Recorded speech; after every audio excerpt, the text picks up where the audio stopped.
Welcome to Passive Aggressive Income. This program may contain strong language. The content may not be suitable for audiences under the age of 17. We understand many of our listeners may not agree with all of our personal viewpoints. We in no way, shape, or form mean to be offensive to anyone. Our show notes will provide all of our source material included for each episode. Now let's get passive aggressive. Hello and welcome back to another episode of the Passive Aggressive Income Podcast. We are kicking off this week with our last real estate oriented episode for a while. We've really focused heavily on real estate for during the start of our podcast and getting that kicked off. And because it's a topic that we're so passionate about and have so much information to share, we've been super excited to get out episodes around that over the past couple of weeks. But we also know that passive income goes a lot farther than just real estate. And so we have a lot of things to talk about. So this will be the last one for now, but don't worry, we will be talking about more real estate topics down the road. Yeah, so I'm going to be talking about a rent certificate today. A lot of people call it the Homestead credit. I don't entirely know why. I think on the renter side, it's called the Homestead credit. For the landlord, it has kind of nothing to do with us. But I'll get into all that. So, what is a rent certificate? Uh, I don't know if is it valid in your state that you have this too? I don't know because I haven't done a long-term strategy where I've Oh, had tenants asking me for a rent certificate. So this is all like new information to me. I know okay. when I was a tenant in Wisconsin, I did talk with my landlord about I called it the homestead credit because I think that's what they called it on like our tax side. But Yes. I was able to get that. But as far as being a landlord, this is all new information to me, so I'm excited to learn. Okay. Okay. So as far as Wisconsin landlords are concerned, your acquired tenant is maybe asking you for you to give them their rent certificate because it's tax season. And I have had a few new real estate investors who just bought a property that they're like, what is a rent certificate? Like, do I just say you live here and write it down and get it like authorized or, like something like that? I'm like, oh no, honey, let's sit down. So you're like, what the heck? I don't know what's going on. I don't know where to look, but look no further because I'm going to give you the rundown. A rent certificate is a form that the landlord, or if you are a management company in place, completes and provides to the tenant as proof that they are paying monthly rent during that calendar year. So essentially, it's saying they paid this amount of rent and they on their end get some sort of tax break off of that. Where do you get the current year's rent certificate? You can easily download the form from the IRS website. I will have the link in the show notes. Just make sure that it's that current year. I know I've seen people say or they gave back the 2020, but it's a 2023. So just make sure that you are seeing at the very top that it clearly says that year's form. And then you can print it out and have both of you and the tenant complete the form. And then things to know. The taxpayer, aka the tenant, their social security number and the landlord's signature are needed to be on the form for it to be accepted. So both of those things need to be on there. And then line 5B has to be completed by the taxpayer, so the tenant. So they have to input it themselves. Anyone who is a legal resident who rents that is 18 or over is able to apply for this credit. And I also believe that there is a household income condition as well that you must meet in order to be eligible. So you can't exceed a certain amount in your household income. Yeah, and this is why this is really nice for me when I was in college renting a house because I wasn't making much money. And when I was, I think, on TurboTax filling out my taxes for the year, I'm like, a homestead credit, like I can get money back on my taxes for renting. Like that is amazing. Right, exactly. So let's get into the nitty-gritty on how to fill out the rent certificate. At the very top, there is the renter claimant's information. The landlord fills out the rental property address, and that's it. Let them fill out their name and their social. Don't ask them for their social. That's something that at the end, it should be blank. You give that to them, they input it, and then they give that to whoever they're supposed to be giving that to. So don't worry about that. That's none of your concern. Have them fill that out. Then right below is the time that the renter has lived there in that year that the landlord, input. So it's going to say month, date, and then obviously the year is already there, and then 2 month, date, and then the year. After that, it's the landlord or authorized representative information. Make sure to input your name, phone number, and the address that you are operating out of. So like, let's say you want everything sent to you to your PO box instead of your primary residence, you can put that in there. It doesn't make a difference. So, quick question. When it says authorized representative, is that something that only like the landlord or the property owner can do, or can also a property management company handle this? Yeah, so the authorized representative is somebody that is authorized to act as on the behalf of the landlord, on the behalf of the property owner. So if they have, like, if a property management company has a contract with the landlord, the property owner, then they are the authorized rep. Okay, that's really nice because if you are going the route of having a property management company and you really want to be hands off, then that's good to know that's not something that you have to worry about come tax time. Right, exactly. The next steps is when it gets a little bit more involved. So don't worry, it's not as complicated as it looks. It's one page that you have to fill out, but if you read it totally makes sense. So the next questions are going to be all yes or no questions. So line one, is it a nursing home or care facility? So obviously, in majority of our cases, it's not, so it's an automatic no.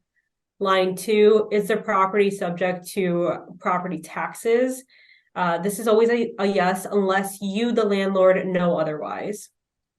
I mean, you pay taxes on it, so yes. Line three, is it a mobile home? Unless it's a mobile home, you don't put yes, so it's typically a no. Line four, the total rent paid by the tenant that was not covered by agency programs, and that does not include security deposits or late fees.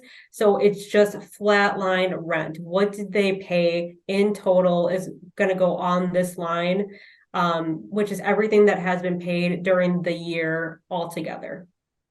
Line 4B is monthly rent that was paid if it was the same every month. So let's say the person moved in January 1st and was locked into a year contract. Every month the person said or paid the same rent of $750. On line B, you would put $750 because the rent did not fluctuate or change. However, on line C, which is actually all the months listed out of the year, is when you make the adjustments if they did make different types of payments for each month. So here's an example. The tenant's year lease expired in March, let's say. So for the first 3 months, they paid $750. And then they were given a rent increase. So from April to December, they paid $800 for each month after that. So obviously they didn't pay $750 throughout the entire year. So you input $750 for the first 3 months and then $800 for the remainder for each month after that. So that's when it gets a little bit like you have to input it a little bit more rather than it's just a flat line of $750. Another example, if they had a government agency pay like 3 months of rent, for those 3 months of rent, you have to leave that blank because they did not make any payments themselves. So they don't earn that tax credit. That does not get reimbursed to them at all. It's not their own money. It was the government's money. So they don't get that back. So let's say if you're familiar with agencies that help out with rent. So like there's reeaaall, there is Levin in this area. So if you, the landlord, are like, well, I received rent from this agency on January, then make sure that you don't input that in there because they can't claim it. Yeah, that's really good information. Another example that I could think of off the top of my head would be if someone moves in like halfway through the month and they don't owe the entire month's rent, then they get the prorated that they paid. And so just, yeah, making sure you're keeping track of that. Exactly. Yes. And then line 5A is the number of occupants that is not a spouse or a child. So this is in the case of like if there's a bunch of roommates in there, boyfriend and girlfriend, there is a child, but it's 18 or older. That's when you put that there's 1, 2, 3, 4, 5, you know what I mean? Line 5B, you leave blank, as I mentioned before. That is a tenant's responsibility to input because that is when it's the question that's asking, okay, if there are more than one occupant in here, did you split the rent? So is one owed one portion and then the other one is owed the other? And that's something that they on their end know. I don't know because I just get one lump sum of the rent. And it's not my job to keep track of, okay, they paid half and they paid half. That's their business. And then line 6 is the total rent they paid. So again, it's everything that they paid for that calendar year. Line 7 is if there was a value of food given by the landlord. I always put 0 because I don't provide any food. So typically, if you're not providing anything, like I don't know. I'm assuming that maybe for short term and midterm, since you kind of do provide some sort of food, that maybe that would be more applicable for you, but I don't quote me on that. Yeah, it's not something that I personally would put just because what we were providing would be maybe like a couple of like a box of tea or like coffee or something like that. And I also don't know, I mean, I've never been presented with someone asking for like a rent credit for something like that, but maybe if you were hosting like a midterm type of stay where you were providing meals or had that as an offering, that would be more applicable to you. Right. Okay, so then line 8 is subtracting line 7 from 6. But since I put 0 on line 7, that means that line 8 is the same as line 6. So once you look at the form, it would make more sense. So if you are listening to this and you're going line by line with us, then you're going to be able to say, okay, well, that makes sense because, you input this and then you input that, and then that equals out to whatever. Yes, I would recommend for our listeners, if you are a landlord and you are expecting that your tenants will ask you for a rent certificate, then save this podcast to listen to later. If you need help filling out the form, we're going step by step. So it's a good resource. Yeah. Okay, so then line 8B, was heat included in rent or is it separate? Is it a separate utility charge? This you, the landlord, should know, and this you, the landlord, should input yes or no.